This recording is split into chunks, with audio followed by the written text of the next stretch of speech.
right, so welcome back, everyone, for another deep dive. Today, we're going to be looking at Tesla keys, specifically for the Model 3. Now, you're probably a busy person. The last thing you want to do is be like reading through a car manual, trying to figure out how your keys work. So we've got a whole bunch of sources here, all about using your phone as a key, or the key cards, or even just the classic key fob. We're going to go through all the important stuff and maybe learn a few fun facts along the way. Of course, not all Model 3s have all these key options. It really depends on like where and when you got yours. But you probably have at least a couple of these different options. And the interesting thing is you can actually have like up to 19 keys linked to your car, but only 4 of them can be fobs. So why is there that limit? Well, that's one of the things we're going to look into today. Okay, so why don't we start with the phone as a key? Let's be real. Who isn't like glued to their phone these days? This isn't super convenient. But I've found the setup can be a little finicky. Yeah, you're right. So you'll need the Tesla app. And you don't just have to download it. You actually need to be logged in for it to work as the key, which is a little different than some other car apps, where you can just like check the charging or preheat the cabin or whatever. Right. So it's not like Bluetooth, where you just pair it once and you're good to go. Is that like a security thing, or is it just like how the technology works? That's a really good question. I think it's probably a bit of both. By requiring you to be logged in all the time, Tesla can be sure that only like authorized users who have valid credentials can get into the car. But on the other hand, it brings up some questions about privacy and data collection. Think about it. Tesla knows where your phone is and therefore knows where you are almost all the time. Yeah, that's true. I hadn't really thought about it like that before. But, okay, back to like the practical stuff. What happens if your phone battery dies? Are you just stranded? Well, not necessarily. The key card then becomes your backup. It's always a good idea to keep it in your wallet just in case. Oh, right. The good old key card. To be honest, sometimes I prefer that. I feel like it uses less phone battery. And sometimes I just don't want to be connected all the time. But we'll get back to the key cards in a bit. First, I wanted to touch on this whole thing about leaving your phone inside the car, which apparently isn't as secure as you might think. Yeah, it's kind of a paradox, really. So you can lock yourself in the car by hitting that log icon on the touchscreen. But if your phone is inside and someone pulls on the door handle, the car will sense the phone key and just unlock itself. It can't tell the difference between the phone being inside or outside. Hold on. So if I leave my phone on the passenger seat and I lock the car, anyone could just open the door and take it. That seems kind of counterintuitive, especially from a security standpoint. Yeah, and you're right. It does highlight how Tesla really prioritizes that seamless entry and exit experience, maybe at the expense of a bit more security. It's definitely something to keep in mind. Okay, so phone keys are convenient, but definitely have some quirks. Maybe those key cards are starting to sound a little better now, huh?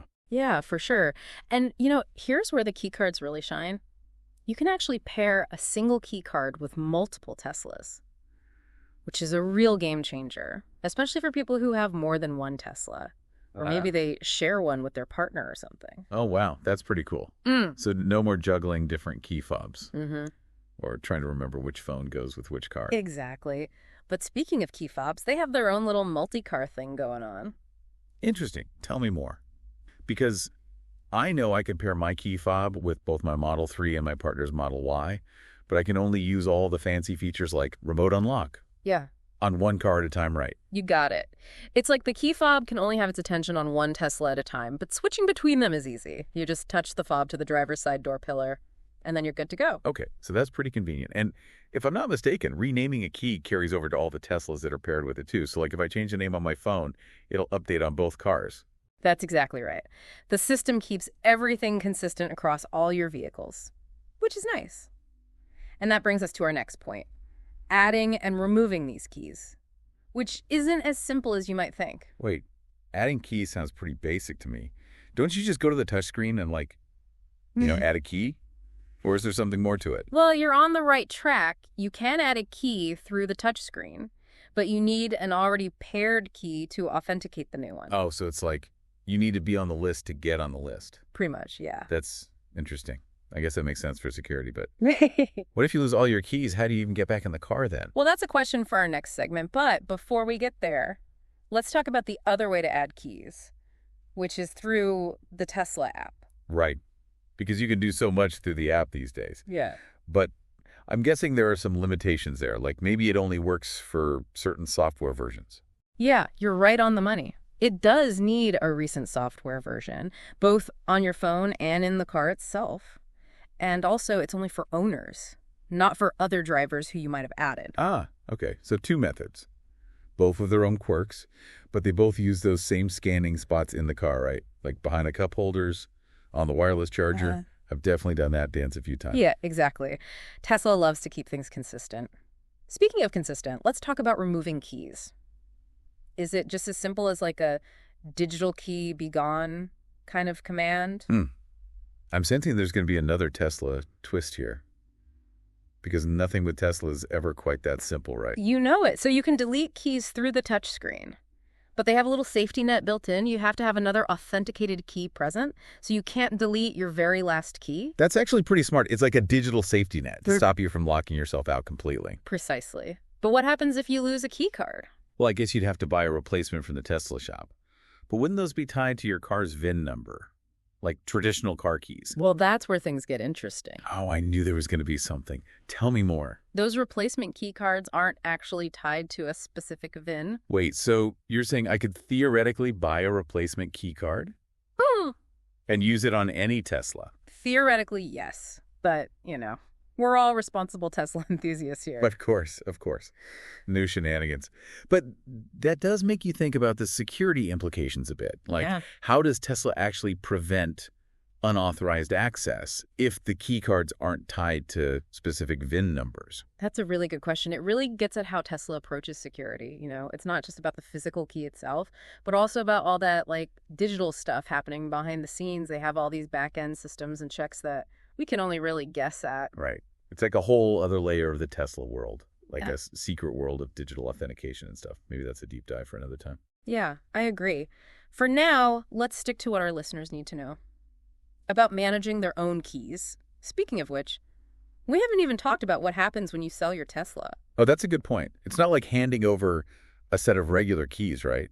Do you just delete all the keys from the car's memory or what? Well, you'd think so. But remember, you can't actually delete your last key. So there's a little bit of a process there to make sure the new owner starts fresh, digitally speaking, at least. Okay, so walk me through it. Let's say I've got my phone key, a key card, and a key fob all paired up with my car. Yeah. And now I'm ready to hand over my beloved Tesla to its new owner. So the first thing you need to do is make sure you have a backup key that you're not going to give to the new owner. Like maybe a spare key card tucked away somewhere safe. Okay, right. So I don't accidentally lock myself out. Yeah. During the handover or something. So with my backup key ready to go, what happens next? So now you can go on a deleting spree, head over to the locks menu on the touchscreen, and start removing all those keys that you're giving to the new owner. The phone key, the main key card, the fob. Got it. Gone from the car's memory. But I still have my backup key card active, right? Exactly. And let's say the new owner wants to use their phone as their key. They can download the app and set it up, like we were talking about earlier. But they won't be able to add their phone until my backup key is gone right. That's right. So the last step is for you, as the previous owner, to delete that backup key card using the touchscreen. Okay. And that's it. The new owner has a clean slate. It's like a little digital key handover ceremony. Exactly. You've made sure that the new owner has full control over their Tesla's access. I bet a lot of people don't even think about this stuff when they're selling their Tesla. You're probably right. It definitely gets overlooked. But it's important to remember, you're leaving a bit of your digital self behind if you don't properly remove your keys. Yeah, that's kind of creepy when you put it like that. It's not just about convenience. It's about security and peace of mind, too. Absolutely. You wouldn't leave your house keys with a stranger, right? Your digital car keys are the same. Yeah. So a friendly reminder to all the Tesla owners out there. When you say goodbye to your Tesla, don't forget about those keys. They deserve a proper send-off, too. Now let's talk about a situation where you might need to add a key remotely. Maybe you don't actually have physical access to the car.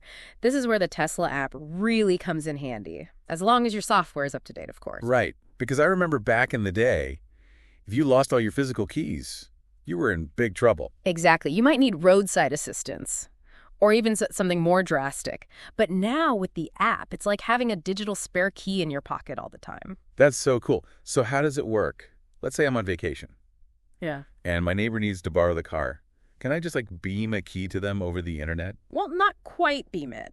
But you're close. You'll need the Tesla app, Okay. and you have to go to that security and drivers section. And of course, they've got security measures in place to make sure it's really you. Oh, right. Like two-factor authentication or something? Exactly. Email codes, phone verification, they really take security seriously, which is good.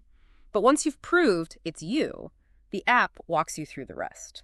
So I'm guessing this is where those key card scanning locations come in again. Exactly. Someone with the new key card needs to be at the car to do the scanning. So you're giving them permission remotely, but the card still needs to be introduced to the vehicle. Right. It's like the digital and the physical world meeting up. So the app walks both me and the person at the car through the process. Step by step. And once it's done, that new key card is registered to the car. Wow, that is incredibly convenient. And the person adding the key doesn't even need their own Tesla account. Nope.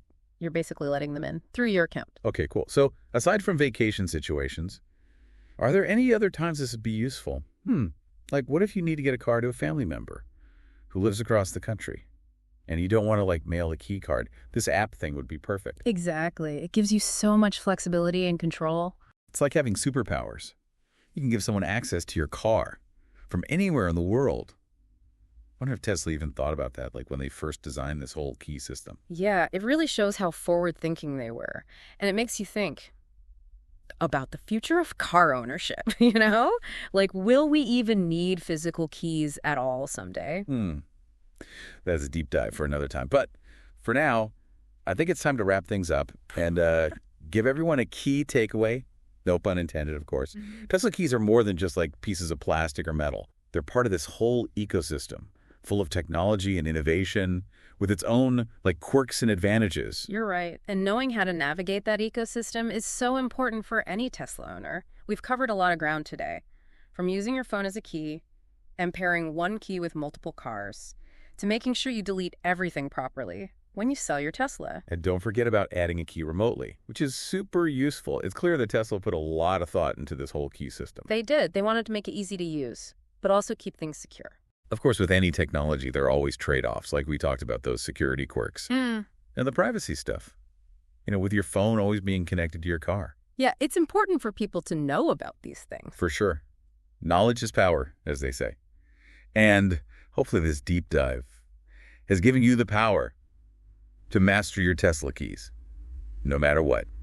Until next time, happy driving.